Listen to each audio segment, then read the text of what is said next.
fairway woods, hybrids, you know, the ones that we generally put a cover on. That's what we're talking about here. Now, those for many beginners are difficult clubs to hit. And so my key thought is touch down before liftoff. What I mean is the club has to touch the ground. I don't know that you're chopping down on the ball, but touch down you must. You must touch down with the club before the ball can lift off. And you've got to touch down about the spot that the ball is sitting on. So in this segment, we're going to talk about drills and thoughts that can have you touch down before the ball can lift off and have you hitting better fairway woods and better hybrids.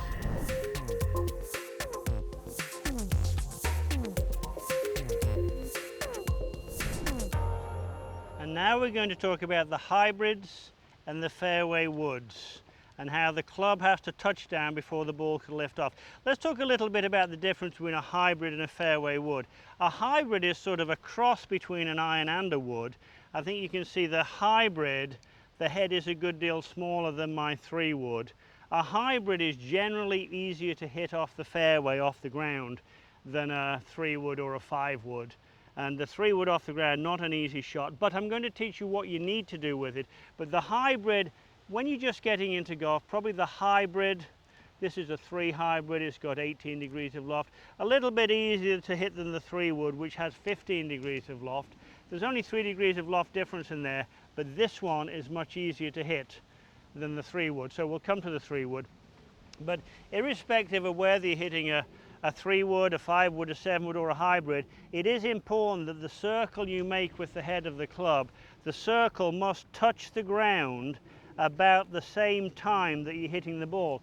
You don't have to be hitting down on it as much as you were with an iron, but you do have to at least touch the ground, touch down before you lift off. So my thought for that, narrowing the focus, my thought is take a few practice swings where you put a tee in the ground. Now I've put that tee in the ground so that, as a matter of fact, not very much of that tee is sticking out of the ground. Only the crown, as we call it, only the top of that tee is sticking out of the ground. Now, can you take a practice swing, and this is going to be a full practice swing now, turn and point, turn and point. Can you take a practice swing and clip that tee? Well, can you take a practice swing and clip that tee, Martin? Let's find out. And the answer is yes, I can. If I can clip the tee, I know that I touch down about in the right place.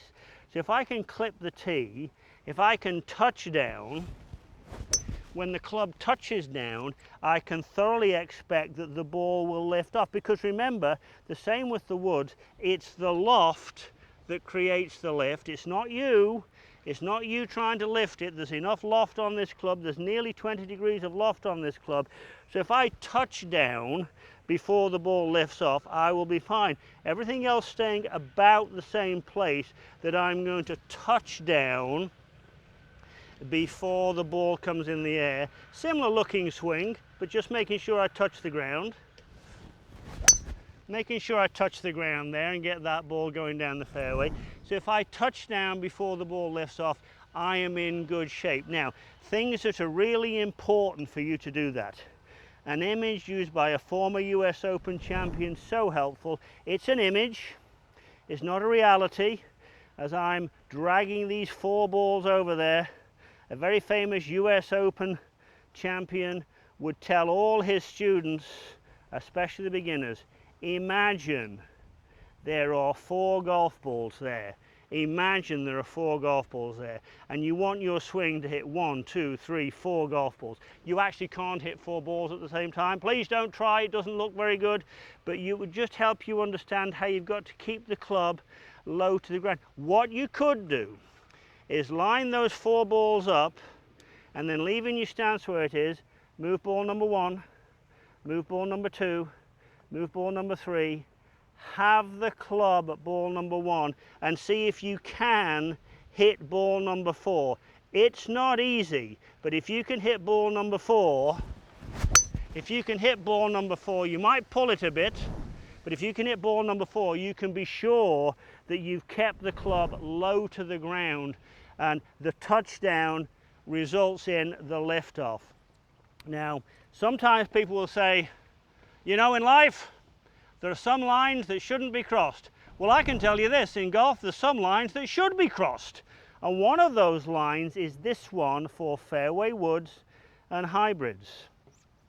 If I set up, and by the magic of television and video, I have one of my producers draw a line here as I'm drawing a line on the ground. That line, I want my foot to cross that line.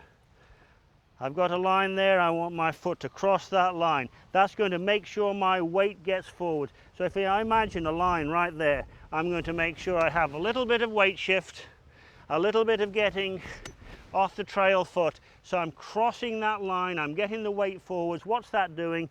It's helping keep the club low to the ground. So important for the hybrid, so important for the fairway woods. So I'm going to see if I can cross that line right now. Some lines are meant to be crossed. Here we go. And I did cross that line, and that might be the best one I've hit. So some lines are meant to be crossed. When you do that, your two knees will come together. One last thought for fairway woods and hybrids, and I'll use my 3-wood for this one. It is so tempting to try and lift the ball. It is so tempting to think that's going to get it in the air. So we really do have to get that out of your thoughts, out of your system. And so I have a drill that I call Teach the Reach. And here's how this drill works. You take a setup to the side of the ball. You take your trail hand off the club. You put your lead hand over here at 6 o'clock, 5 o'clock, maybe 4:30. Now, without moving your head, you take your trail hand and you put it on the golf club, and you will feel a big reach there. That's what I call Teach the Reach. I want you to feel you reaching there. I want you to feel the arms are straight there, the club's low to the ground, as low as you can get it, the arms are close together. So if you're touching down, if you're hitting 4 balls, any one of these images, if you're crossing that line, if you're thinking of Teach the Reach, you have every chance then of getting to the bottom of that golf ball and seeing your ball get up in the air with a fairway wood or a hybrid. It's not easy by any means, but if you can do that, you'll be well on your way to mastering how to hit hybrids and how to hit fairway woods.